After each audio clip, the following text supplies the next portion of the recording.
It's Friday, 18 November. My name's Juan Brown. You're watching the Blanco Lirio channel. And breaking news out of Renton, Washington, the loss of this 2021 model Cessna 208B Grand Caravan, November 2069 Bravo. I've got a lot of information that'll help clear up some confusion as to what happened to this aircraft today. First, to the Aviation Safety Network developing story, preliminary information. Things may change rapidly. A Cessna 208B Grand Caravan EX operator, Copper Mountain Aviation LLC, but that is not who was operating the aircraft at the time of this accident. November 2069 Bravo, 2021 model, PT6A power, 2 fatalities. The Cessna 208B Grand Caravan EX, November 2069 Bravo, was destroyed when it impacted terrain in Snohomish, Washington. The 2 people on board perished. This was a single aircraft accident. Preliminary reports indicated possibly a mid-air collision, but that turned out to not be the case. Preliminary ADS-B data from Flight Radar 24 shows the aircraft departing out of Renton and then heading over here to Snohomish and doing a whole bunch of circles in what appears to be testing or conducting a series of what appears to me to be possibly accelerated stalls or other turning maneuvers, testing the low speed regime of the aircraft. If we look at the last bit of ADS-B data from about 9,500 feet, they slow the aircraft down. Looks like they are doing intentionally stalling the aircraft all the way down here to 47 knots. Then the ground speed picks up to nearly 193 knots as the altitude drops off right back to the surface. I got a call this afternoon from our friend Sven Lenke, the Cessna dealer up in Alaska, who we met when we discussed the $486,000 Cessna 172, and he explained that this aircraft has been on a 3-month lease to Raisbeck Engineering of Renton, Washington, to get some flight testing done on a cargo pod mod that Raisbeck is doing on these Grand Caravans. Those of you that have been in aviation for a while have remembered the name Raisbeck. They do a number of STCs or supplemental type certificates to improve performance on various aircraft. I remember them best from the 727. Remember the Raisbeck Stage 3 noise kit put on the engines of the 727.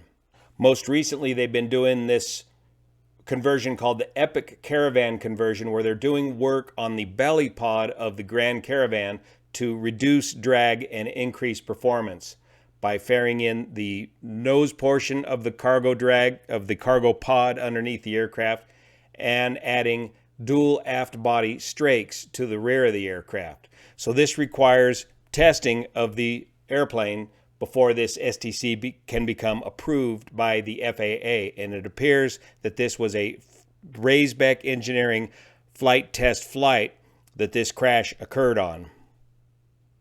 Normally, when you're doing advanced flight testing of aircraft, you give yourself you modify the main door closest to the pilot to a jettisonable door, and then the pilots usually wear parachutes. We do not know if that was the case in this particular test flight. Como 4 News helicopter was over the scene of this accident right away and gave us some very interesting clues as to what happened to this aircraft. One of the first things investigators always do, and you hear this in the briefings, is they want to locate the 4 corners of the aircraft. Well, here's a classic case where the 4 corners of the aircraft did not make it to the scene of the accident all in one piece.